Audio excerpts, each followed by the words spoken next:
بسم الله الرحمن الرحيم. Welcome to the Darwinian Delusions channel. Today I want to cover human-chimp ancestry, human-ape ancestry. Now this is shown to the public like a brute fact. It's just a part of reality. It's a no-brainer.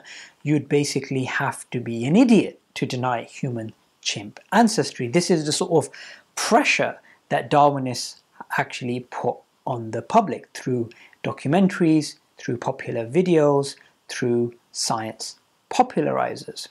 Yet it's quite interesting that when you actually go and look at the academic literature, you find out this is a speculative idea based upon assumptions, and there's conceptual problems with those assumptions. Now, human beings and chimpanzees, we have some similar traits physically.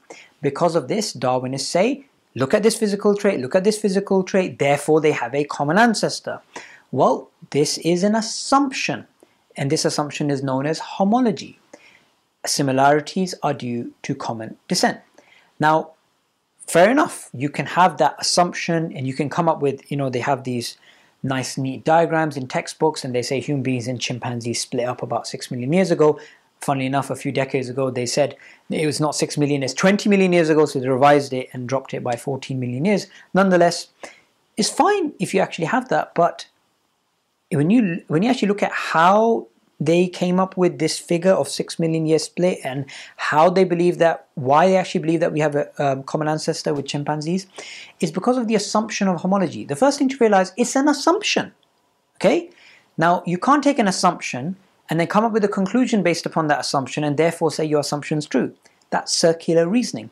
It is simply an assumption, and if there was no problems with it, it would still be an assumption, and you can't say it's absolutely true.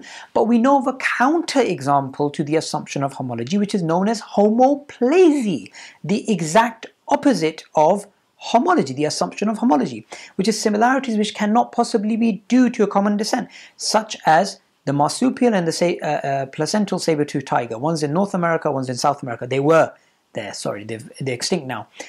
They look identical, yet they don't have a common ancestor. Those traits are not due to common ancestry, even though they look so identical. In fact, the placental saber-toothed tiger is closer to a kangaroo than it is to a marsupial saber-toothed tiger. And so homoplasy it just doesn't exist at a physical level, it also exists at a genetic level. So the genes for echolocation in bats and dolphins are identical, yet they are not due to common ancestry. So whether you look at the biochemical level, the genetic level, or the physical level, homoplasy exists. So this idea of human-chimp ancestry, we worked it out, is true. There's some serious problems with this idea if you want to try and show it to be a fact. It is actually not a fact. And one of the sort of ways that Darwinists try and show that this is a no-brainer is, look, you're 99% chimp. You got 99% of DNA, which is the same as the chimp. Well, this is a very speculative idea. In fact, Darwinists don't even know how this figure was arrived at. This figure of 99%, which was published in 1975 by King and Wilson, this was arrived at assuming common ancestry between human beings and chimpanzees. So they actually discarded lots of information. In fact, they discarded non-coding genes, which is the vast majority of the DNA, approximately 95 to 98%, something like that. They discarded that in the study, and even what they did compare was very speculative because they compared what was similar and they discarded other things. Now, you can actually go and look at the study yourself, and that's exactly what they did. Now, that study is completely subjective, and in fact, it's rejected by some biologists, I'm actually going to explain why.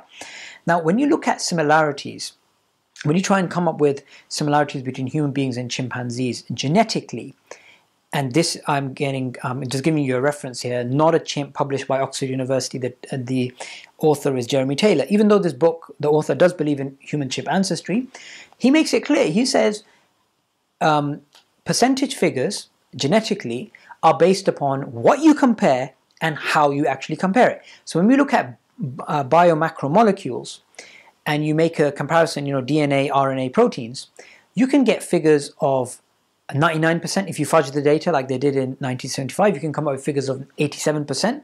You can also come up with figures such as 20% if you look at the human and chimp protein similarities. But what's important is you can never do an objective comparison between human and chimp DNA. You can't even come up with a figure. It is actually impossible to come up with a figure. And the reason why is explained in Relative Differences, the Myth of 1%, a peer-reviewed journal in Science published by John Cohen, where John Cohen and other evolutionary biologists speak about you can't basically calculate humanness versus chimpness. Just to give you a conceptual reason why, these are two different genomes. They look very different in terms of, if you put them side by side, how are you going to compare it? One is actually bigger than the other. You have things like orphan genes. Or if you try and do a comparison of orphan genes between human beings and chimpanzees, similarity is actually 0% because they're orphan genes. They only exist in those organisms. So you can't even do an objective analysis. So and let's just say, even if the incorrect figure which has been pushed for decades, which is mass misinformation, the 99% figure, even if it was 99%, it still wouldn't mean there is common ancestry between human beings and chimpanzees. And this is even admitted by people like Elliot Sober in his book, Evidence in Evolution, The Logic Behind Science, published by Cambridge University Press, where he admits, even if this 99% figure is true, it doesn't mean human beings and chimpanzees must have a common ancestor. Homoplasy, which is similarities genetically, physically, biochemically, exists all over the animal kingdom. So you cannot just take this crude assumption of homology and say it is true that human beings and chimpanzees have a common ancestor. I hope you've learned from this episode just how speculative some of these Darwinian ideas are, and if you have any questions, please comment below.